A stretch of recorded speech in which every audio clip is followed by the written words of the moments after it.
I'll tell you a quick little anecdote. I happened to be invited into a UU in Rockland County 60 years ago.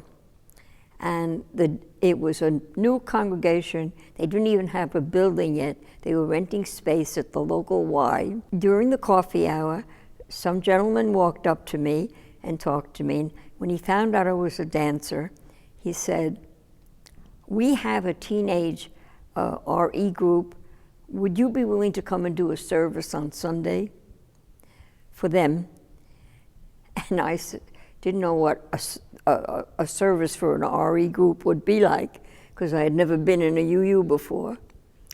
So I called my father up and I said, "Daddy, what's a Unitarian? What kind of religion is that?" And he said, "Why do you ask?" So I told him why. And I said, "So what kind of religion is? I want to know what I'm into here." He said, "It's no kind of religion." So that was his answer. It's no kind of religion. But it is. But it's not the kind that has that kind of dogma. It's what you want it to be. I'm Chris Antal. I'm the minister of the Unitarian Universalist congregation at Rock Tavern. And I just want to welcome you to our religious community. The first service that I saw here 22 years ago was a program called Creating Your Own Theology. And that really appealed to me. The idea that nobody here is going to tell me what to believe. It's something that I get to decide for myself. I get to sort of lay out the boundaries of my belief system, my spiritual path, and that's really worked a lot for me. We say deeds, not creeds. So we do have people of many different, people who might identify as Christian or Buddhist or Jewish or come from different backgrounds, but be open and searching together. And so different theologies, atheists, agnostics, many different theologies, but we support each other in our spiritual journey and learn from one another, and we're constantly developing and learning as we go along, and we're standing together for what we affirm as peace, justice, love in the world. You know, one of the stereotypes of Unitarian Universalists is the liberal intellectual, and it certainly is not accurate. There are plenty liberal intellectuals in Unitarian Universalism, but we have all different types of people, young, old, people that are refugees from other groups that they found too repressive or ways of thought. I have met a lot of very humanist-oriented people in this group and in other Unitarian groups. By that I mean these are individuals who are really more concerned with the here and now than with the hereafter. They may be social workers, artists, therapists like myself, people who work in the penal system, teachers. Lots of teachers come through our doors. So the main person that I would find benefits the most from a group like this is someone who's a free thinker, someone who doesn't need dogma. They don't need to be told this is the way it is and that's it. No questions asked. We have a lot of talkative, questioning people in this group. These are people that may have strong opinions, but there is not a sense of my opinion is correct, yours is wrong. That is what I love about this group and Unitarian Universalism in general. There are different points of view entertained. People are able to listen to something different and say, well, yeah, you have a point there. That might be right. I believe this, but if you believe that, then that's okay. That's the wonder of this group. I knew about the UU and Unitarian Universalism as such for years before I stepped into a building. I knew about it in the last place I lived. I was friendly with the minister, but I didn't get my feet in the door. And you know, when something is unknown, there's often the sense of, well, you know, I have enough on my plate. My life is full. You know, I'm not going to get involved in anything else. In the future, I would hope that more and more people see that there are things that they can find here that can personally help their emotional, spiritual growth, and that they can be part of a community that is looking to encourage them.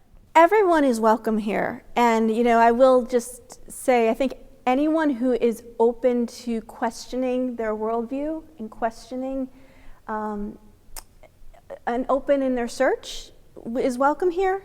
We also welcome people of every gender and sexual identity, gay, lesbian, bisexual, transgender, which, you know, not every church is welcoming, and we are absolutely welcoming, and we stand for that. I keep coming back because there's a sense of community. There's a sense of togetherness, growing together, being together, being still. I think modern life tends to be too busy, so it's a moment for us all to be still together.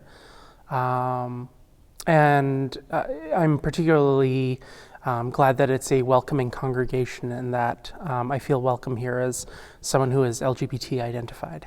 Like from the day I stepped in the door the first time, I already have experience being Unitarian Universalist and being in other congregations, and I think that this one really feels like a spiritual home. Like I feel at home here and at peace, and I feel called to be my better self, and I think that's what's important to me. We are first and foremost a welcoming congregation. There are many Unitarian Universalist congregations that are also welcoming congregations. That's core to who we are. What that means is we are open and affirming and welcoming of people of all sexual orientations and gender identifications. We are also a peace advocacy congregation. We have an excellent minister. He's a young man. He's also an Army chaplain. So he has put us on a course of becoming peacemakers for our community. We're not far from West Point here. So we have members from West Point. We just inducted a member not long ago.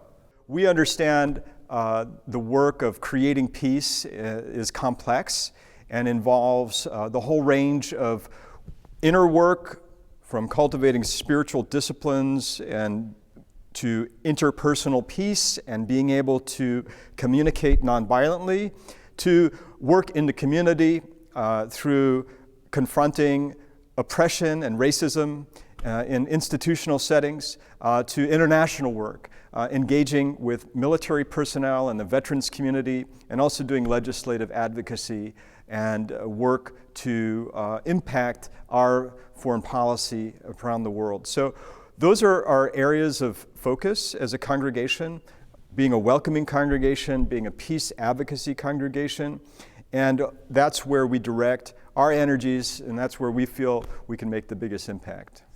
We are right down the road from the military academy at West Point, and both Reverend Chris and my husband, Drew, are veterans. I myself am a veteran, and we formed just recently we formed the Veterans for Peace Rock Tavern chapter.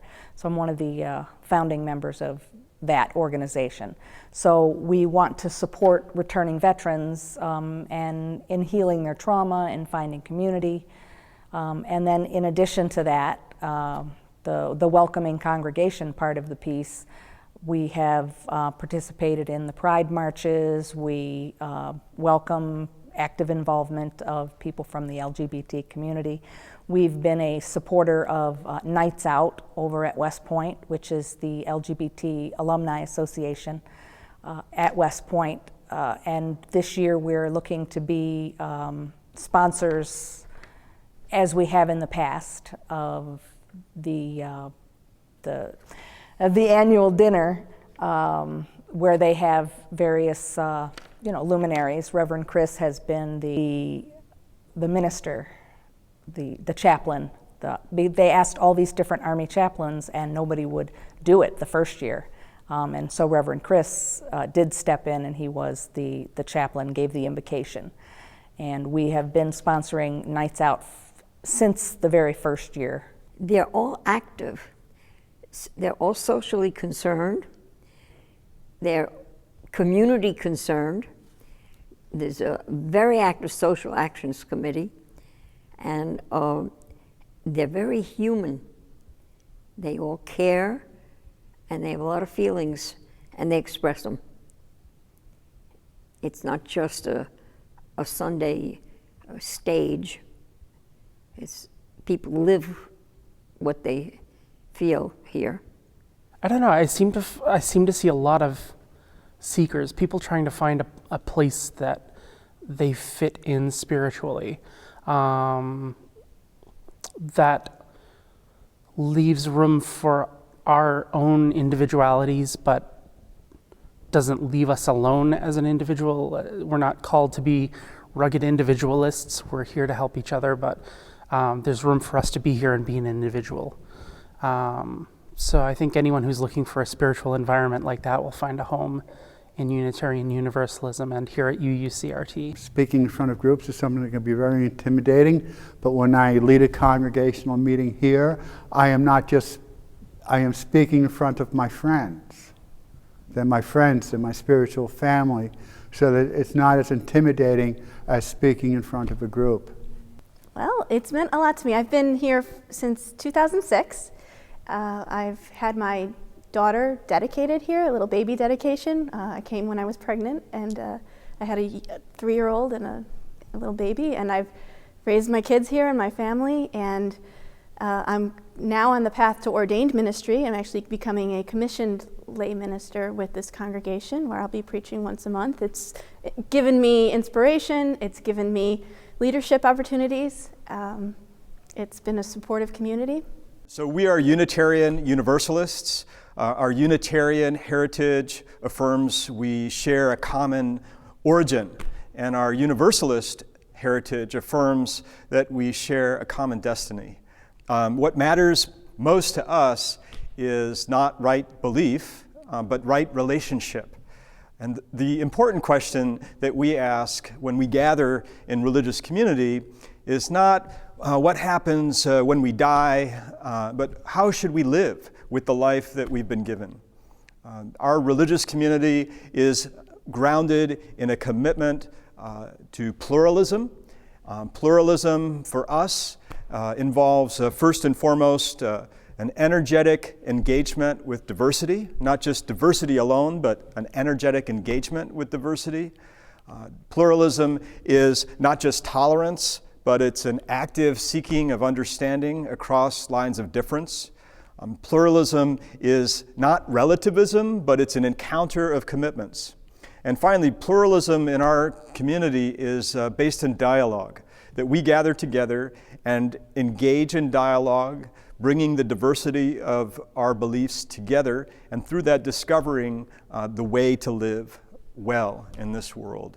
It's a dynamic religious community, and we are seekers and free thinkers. We ask questions, we don't offer a whole lot of answers, but that's part of the excitement of being a Unitarian Universalist.